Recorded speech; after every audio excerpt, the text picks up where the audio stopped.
안녕하세요, 변호사님. 예, 안녕하세요. 예, 오늘은 회사 징계에 대해서 설명해 주신다고요? 네, 맞습니다.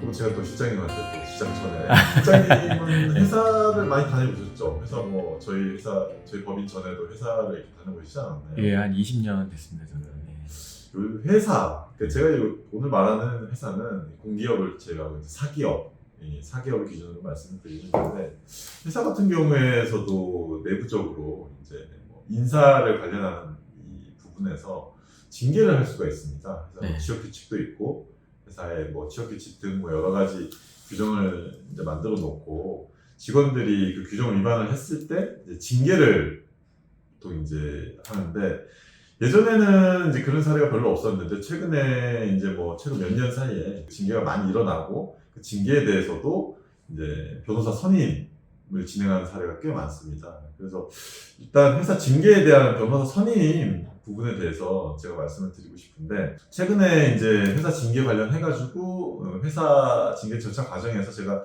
변호인으로 선임이 돼서 들어가서 이렇게 대응을 해보니까 일단 변호사가 선임이 되면 징계 단계부터 이 초기에 증거를 수집을 할 수도 있고 초기에 대응을 해서 분쟁을 빨리 종료를 할 수도 있고, 나가서 제일 중요한 거는 향후 이제 뭐 회사에서 징계를 안 한다 그러면 상관이 없는데, 징계가 만약에 이제 일어나면 거기에 따라서 이제 법적 구제 절차를 진행해야 되는데 거기서 이제 효율성이 좀 높습니다.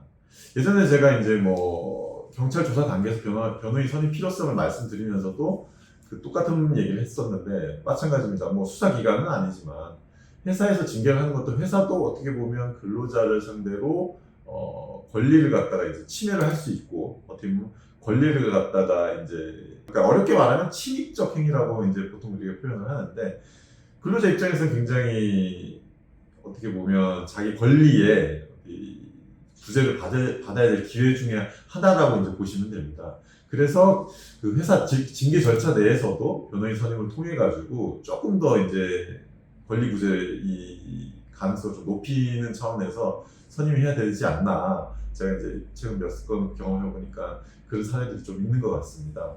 그래서 이제 만약에 회사에서 징계가 나왔다 하고 나면 보통은 이제 두 가지 정도 권리 구제 절차가 진행이 되는데, 하나는 이제 노동위원회 구제 신청을 하는 절차가 진행이 되고, 또 한 가지는 법원에다가 이제 징계에 대한 무효 확인 소송에 이제 뭐 부수적으로 만약에 뭐 정직이라던가 뭐 해고가 되었을 경우에는 미지급 급여가 이제 지급 계속 안 되니까 급여에 대한 청구, 장래 이행 청구까지 해가지고 보통 진행을 합니다.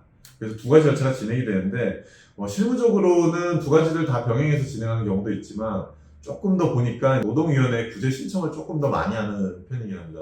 왜 그러냐면 그러니까 법원으로 가다 보면 이 기간이 좀 길어집니다. 재판은 아무래도 뭐 다른 소송도 마찬가지지만 똑같은데, 이게 상대 회사 측이 다투고 하다 보면 기간이 길어지는데, 노동위원회 구제 신청 같은 경우에는 법으로 기간이 정해져 있습니다. 그래서 단기간 내에 빨리 그 결과가 나올 수 있어서 그런 장점이 있고, 마찬가지로 노동위원회에서 저희 지방노동위원회, 중앙노동위원회 구제 신청 절차를 거친다고 해도 거기에 대해서 만약에 뭐 결과를 불복하면 마찬가지로 행정소송까지도 갈 수는 있습니다.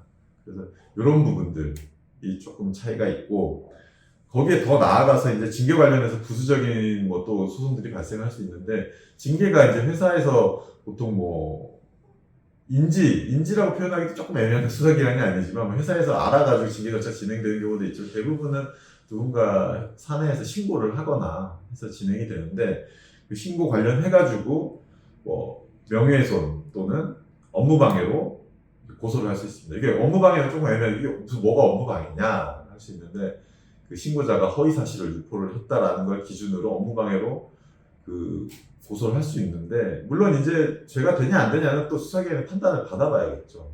근데 여기서 이제 저희가 주의해야 될 부분이 뭐냐면, 보통 이제 사람들이 무고 고소가 가능하냐라고 하는데, 무고는 절대 안 됩니다. 왜 그러냐면 무고의 구성 요건이 공무소 또는 공무원에 대하여 신고를 하는 경우인데, 사기업이기 때문에 이 무고죄로 고소를 하는 거는 불가능하다는 걸 유념하셔야 됩니다.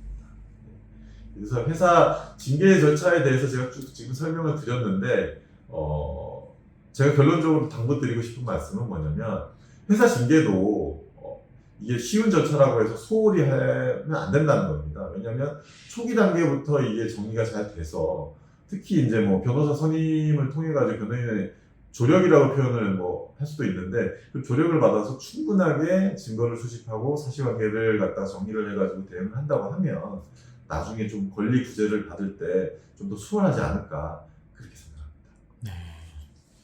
그러면 이거 노동위원회에다가 뭐 신청하는 거랑 법원에 신청하는 거랑 이걸 뭐 같이 해도 된다고 하셨는데 네네. 그럼 노동위원회에다가 신고하고 나서 네. 나중에 여기서 안 되면 그 다음에 법원에 해도 되는 건가요? 맞습니다. 그러니까 그 잘 지적해 주셨는데 그 지방노동위원회에 구제 신청을 할 때는 그 기간이 정해져 있습니다. 그게 이제 징계가 있었던 날로부터 3개월 이내에 해야 되기 때문에 3개월 이내 만약에 기간을 놓쳤다 그러면 이 지방노동위원회에다가 구제 신청하는 거는 힘들고 그래서 아까 말했던 그 법원에다가 그 징계에 대한 무효 확인 청구 소송을 진행하는 그런 다른 절차를 진행을 또 할 수 있는 가능성이 또 있습니다. 그래서 그 기간으로 인해 가지고 기간을 놓쳤을 경우 법원에다 청구를 한다 이렇게 알고 있습니다. 그 기간을 놓쳤을 경우에는 법원에다 바로 그냥 무효확인 소송 청구를 들어가야 되지만 만약에 이제 그 기간 내라고 하면 노동위원회에다가 구제 신청을 하는 게 좀 더 뭐 효율적이지 않나. 시간적으로. 네, 맞습니다. 예, 알겠습니다. 감사합니다, 변호사님. 네, 감사합니다.